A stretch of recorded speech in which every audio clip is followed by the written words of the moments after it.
சிருஷ்டிகரை வணங்காமல் சிருஷ்டிப்பை வணங்கி சீர்கெட்டு போன மாந்தரை சீர்படுத்த வந்த சீரேசு நாதரின் திருப்பெயரினாலே உங்கள் அனைவருக்கும் என்னுடைய தோத்திரத்தை தெரிவித்துக் கொள்கின்றேன். The national missionary society of India, இந்திய சுதேச மிஷனரி சங்கத்தின் வழியாக நடைபெறுகின்ற இந்த தபசு கால தியானத்திற்கு உங்கள் அனைவரையும் வரவேற்கின்றேன். எனக்கு அருளுரையாற்ற இந்த NMSI வழியாக கொடுக்கப்பட்ட வாய்ப்புக்காக அதனுடைய பொறுப்பாளர்களுக்காக என்னுடைய உளமார்ந்த நன்றிகளை நான் தெரிவித்துக் கொள்கின்றேன். தியானத்திற்கு போகும் முன்பாக நம் கண்களை மூடி ஆண்டவரை நோக்கி ஜெபம் செய்வோம். தாயும் தந்தையுமாகிய எங்கள் அன்பு கடவுளே, நாங்கள் துதிக்கிறோம், ஸ்தோத்தரிக்கிறோம் சுவாமி. வேத வசனத்தை தியானிக்கின்ற அந்த வேளையில கடவுளே, இதை பார்த்து கொண்டிருக்கிற ஒவ்வொரு உள்ளத்திலும் ஆண்டவரை பேசும்படி நாங்கள் செபிக்கின்றோம். ஆண்டவர், இந்த திருவார்த்தைகளை நாங்கள் புரிந்து கொள்ள எங்களுக்கு அருள் தாரும். இயேசுவின் நாமத்தில் வேண்டுகிறோம் எங்கள் ஜீவன் நல்ல பிதாவே, ஆமென்.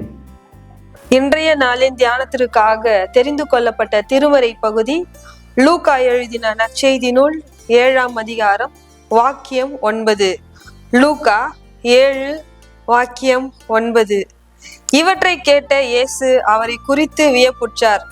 தம்மை பின்தொடரும் மக்கள் கூட்டத்தினரை திரும்பி பார்த்து, இஸ்ரவேலரிடத்திலும் இத்தகைய நம்பிக்கையை நான் கண்டதில்லை என உங்களுக்கு சொல்கிறேன் என்றார் என்பதே.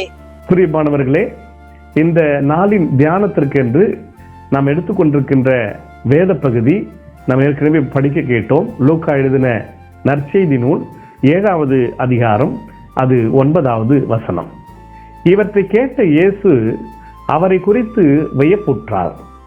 தம்மை பின்தொடரும் மக்கள் கூட்டத்தினரை திருப்பி பார்த்து, இஸ்ரவேலிடத்திலும் இத்தகைய நம்பிக்கையை நான் கண்டதில்லை என உங்களுக்கு சொல்லுகிறேன் என்றார். I tell you, not even in Israel have I found such faith.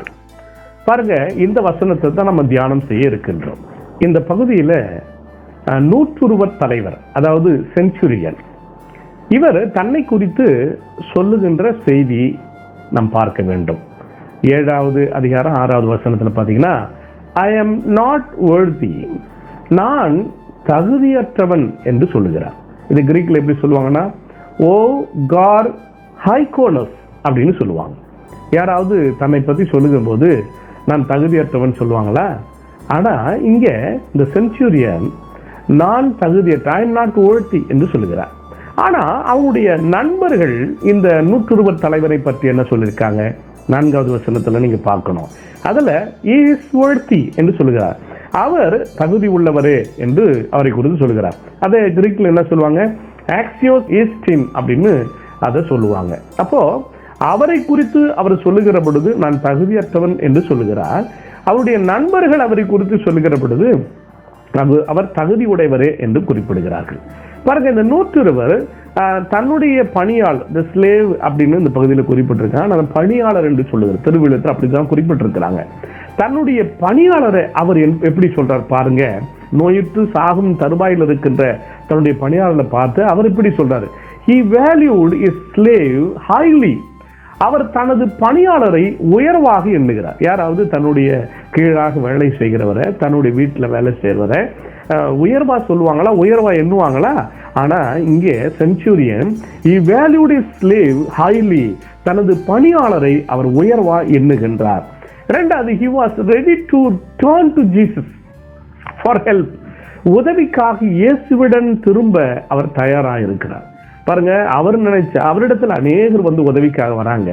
ஆனா இந்த இடத்துல இயேசுவினிடத்தில் உதவி கேட்க he was ready to turn to Jesus.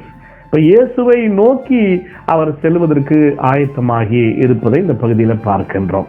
சரி, ஆனா இதுல ஒரு கேள்வி ஒன்று எனக்கு வருகிறது. ஏன் இயேசுவை நூற்றுருவர் தலைவர் தன்னுடைய இல்லத்திற்கு வர வேண்டாம்னு சொல்றாரு? அவருக்கு ஆண்டவர் தன்னுடைய பணியாளனை சுகப்படுத்தணும்னு நினைக்கிறாரு. ஆனா இயேசு வீட்டுக்கு வந்து சுகப்படுத்தக்கூடாது. ஏன் அப்படி சொல்றாரு அப்படி என்று பார்க்கிற பொழுது நூற்றுருவர் தலைவனுடைய வார்த்தைகள் நமக்கு பலவிதமான உணர்வுகளை தருகிறதை நான் பார்க்கிறேன். ஸோ அவருடைய அண்டர்ஸ்டாண்டிங், அவருடைய புரிதல்ல எப்படி இதை பார்க்கலாம்னு சொன்ன, a gentile's house as unclean, அதாவது புறஜாதியருடைய இல்லமானது தூய்மையற்றது அதுதான் அந்த காலத்தில் இருந்ததான பரிசேயருடைய நினைவாக இருக்கிறது. அதையே இவர் மைண்ட்ல வச்சிட்டு இருக்காரு. A Gentile house as unclean.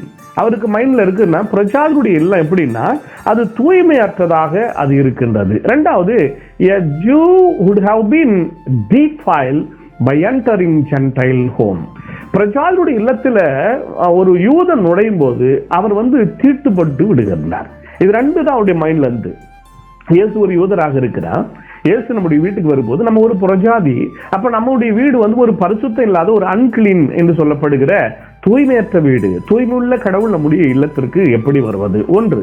இரண்டாவது, அவர் நம்ம வீட்டுக்கு வருகிற பொழுது நம்முடைய வீட்டுக்கு பாதிப்பல்ல, அவருக்கு அது தீட்டுப்பட்டு விடுமோ என்கின்ற ஒரு கருத்து அந்த காலத்தில் ஒரு வழக்கத்தில் இருந்ததை அவருடைய நினைவிலே அவர் எண்ணி இருக்க கூடும் என்று நான் இதை எண்ணுகின்றேன். சரி, அப்போ வேற என்ன ஒரு இயேசுவிடத்தில் எதிர்பார்க்கிறான்னு பார்க்கிறது பொழுது, he only expects Jesus to say.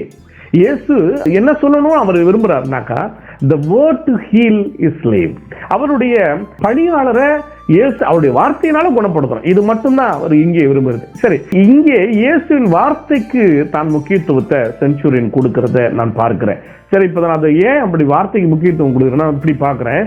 செஞ்சுரியனுடைய authority, அதாவது அவருக்கு இருக்கிற அதிகாரத்தை சொல்றேன். என்ன ஒருத்தனை வானா வருவான், போனா போவான். அது எப்படி அந்த அத்தாரிட்டின்றத கிரீக்ல எப்படி சொல்றாங்கன்னாக்கா எக்ஸோசியா அப்படின்னு சொல்றாங்க. சோ அவர் தன்னுடைய அதிகாரத்தை, தன்னுடைய எக்ஸோசியாவை அவர் பயன்படுத்தணும்னு விரும்பல இந்த இடத்துல. அதற்கு பதிலா ஜீசஸ் அத்தாரிட்டேட்டிவ் வேர்டு, அதாவது லோகோஸ், ஆண்டவருடைய மிக வல்லமையான ஒரு வார்த்தை, ஆண்டவருடைய அதிகாரமிக்க ஒரு வார்த்தை. அவருடைய அதிகாரத்தை அவர் பயன்படுத்தணும்னு நினைக்கல, ஆண்டவருடைய அதிகாரமிக்க ஒரு வார்த்தை, இந்த லோகோஸை தான் பயன்படுத்தணும்னு நினைச்சாரு. பாருங்க, அவருடைய எக்ஸோசியாவை பயன்படுத்தல, மாறாக லோகோஸை பயன்படுத்தணும் அப்படின்னு விரும்புகிறார். சரி, ஏன் இயேசுவின் வார்த்தையின் மீது அவருக்கு அவ்வளவு ஒரு கவர்ச்சி வந்தது? இயேசுவின் வார்த்தை மேல ஏன் கவரப்பட்டார் என்று பார்க்கிற பொழுது, he was confident that Jesus could heal at a distance. பாருங்க, இயேசுவால தூரத்திலிருந்து குணப்படுத்த முடியும் அப்படின்ற ஒரு கான்பிடென்ட் இந்த செஞ்சுரியனுக்கு இருக்குது. பாருங்க பாருங்க, நமக்கு இருக்குமா பாருங்க. ஆனா இந்த செஞ்சுரியனுக்கு இயேசு தூரத்திலிருந்து குணப்படுத்த முடியும், அப்படி ஒரு கான்பிடென்ட் இந்த மனிதனுக்கு இருந்துச்சு. இரண்டாவது, he acknowledged the power of Jesus words. இயேசுடைய வார்த்தையின் வல்லமை அவர் ஒப்புக் கொடுக்கிறார், அவர் அக்செப்ட் பண்றார். இயேசுடைய வார்த்தையின் வல்லமையை அவர் அக்னாலஜ் பண்றார். அவர் ஒரு வார்த்தை சொன்னா அவ்வளவு பவர்ஃபுல், அவருடைய வார்த்தை அவ்வளவு வல்லமையானது என்பதை அவரையே அந்த இடத்துல அறிந்திருக்கிறார் என்று நான் நினைக்கின்றேன். The point of the story, இந்த கதையினுடைய ஒரு புள்ளி என்ன என்று பார்க்கிற பொழுது, Jesus affirmation of the centurion faith. 9வது வசனத்துல நூற்றுவர் தலைவனுடைய நம்பிக்கையின் இயேசுவின் உறுதிமொழி, அதுதான் இந்த பாயிண்ட் ஆஃப் தி ஸ்டோரி அப்படின்னு சொல்றாங்க.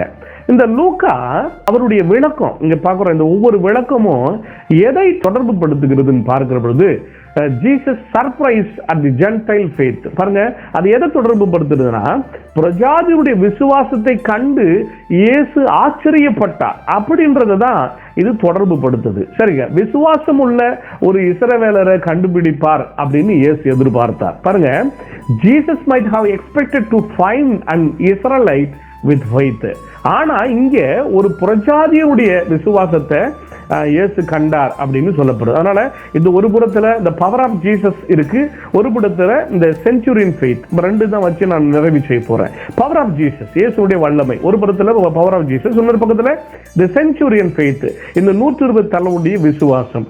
இந்த ரெண்டும் என்ன செய்யுதுன்னா ஃபார்ம் எ பவர்ஃபுல் காம்பினேஷன். இந்த இயேசுடைய வல்லமையும் இந்த செஞ்சுருடைய விசுவாசமும் ரெண்டும் சேர்ந்து ஒரு மிகப்பெரிய ஒரு வல்லமையான ஒரு காம்பினேஷனை உருவாக்குது. பாருங்க, அதனாலதான் இங்க ஒரு மிராக்கிள் அரும் செயல் நடைபெறுது. என கருமானவர்களே, உங்களுடைய விசுவாசம், உங்களுடைய தாழ்மை, இது ரெண்டும் தான் ஆண்டவருடைய வல்லமையோடு சேருகிற பொழுது அங்கே அற்புதம் நடைபெறுகிறது. ஒருவேளை உங்களுடைய லைஃப்ல கூட இந்த வசனத்தை ஆண்டவர் உங்க உள்ளத்துல பேசியிருப்பான விசுவாசிக்கிறேன். உங்க விசுவாசம் மிக முக்கியமானது. உங்க விசுவாசத்தை வைத்துதான், உங்களுடைய தாழ்மையை வைத்துதான் ஆண்டவருடைய வல்லமை இதில் செயல்படும், ஒரு காம்பினேஷன் உருவாகும். ஸோ அந்த காம்பினேஷன் இந்த மனிதனுடைய வாழ்க்கையில் உருவானதுனால அவருடைய பணியாளருடைய வாழ்வை மாற்றப்பட்டது. ஒருவேளை நம்முடைய வாழ்விலும் அப்படிப்பட்ட மாற்றங்களை இந்த தபசு நாட்களில் கடவுள் செய்வார் என்று விசுவாசிக்கிறேன். நாம் ஜெபம் செய்வோம். எங்கள் அன்பு நிறைந்த கடவுளே, இதுவோ கர்த்தாவே, நாங்கள் தியானித்த இந்த வேத வசனத்திற்காக நன்றி செலுத்துகிறோம். ஆண்டவரே, நாங்கள் உண்மையே நோக்கி பார்க்கிறோம் சுவாமி. நாங்கள் எங்களுடைய வாழ்க்கையில கடவுள் தான் எல்லாம், ஆண்டவருடைய வார்த்தைக்கு முக்கியத்துவத்தை கொடுக்கணும், லோகோஸுக்கு இம்பார்ட்டன்ஸ் கொடுக்கணும். எங்களுடைய எக்ஸோசியா, எங்களுடைய அதிகாரத்துக்கல்ல, நம்முடைய அத்தாரிட்டேட்டிவ் வேர்டுக்காக நாங்கள் எங்களை ஒப்பு கொடுக்கிறோம் சுவாமி. பிறர் எங்களோடு இருக்கிற கீழ் இருக்கிறவர்களை நாங்கள் உயர்வாக எண்ண வேண்டும் என்கிற பண்பு எங்களுக்கு தாரும். நாங்கள் தகுதியற்றவர்கள் என்கிற உணர்வை தாரும். பிறர் எங்களை தகுதியுள்ளவர்கள் சொல்லுகிற நிறைய எங்களுக்கு வாழ்வையில கொடுக்கும்படியாக நாங்கள் செபிக்கின்றோம். தாழ்மையை தரித்துக் கொள்ள எங்களுக்கு உதவி செய்யும் சுவாமி. செஞ்சுரியன் போல நாங்கள் இயேசுவினிடத்தில் பிறருக்காக வருகிற ஒரு நிலையை கடவுள் எங்களுக்கு கொடுக்க எனக்கு உதவி செய்யும். அப்படி சேர்ப்பதற்காக நன்றி. இயேசுவின் நாமத்தில் வேண்டுகிறோம் எங்கள் ஜீவனுள்ள நல்ல பிதாவே, ஆமென்.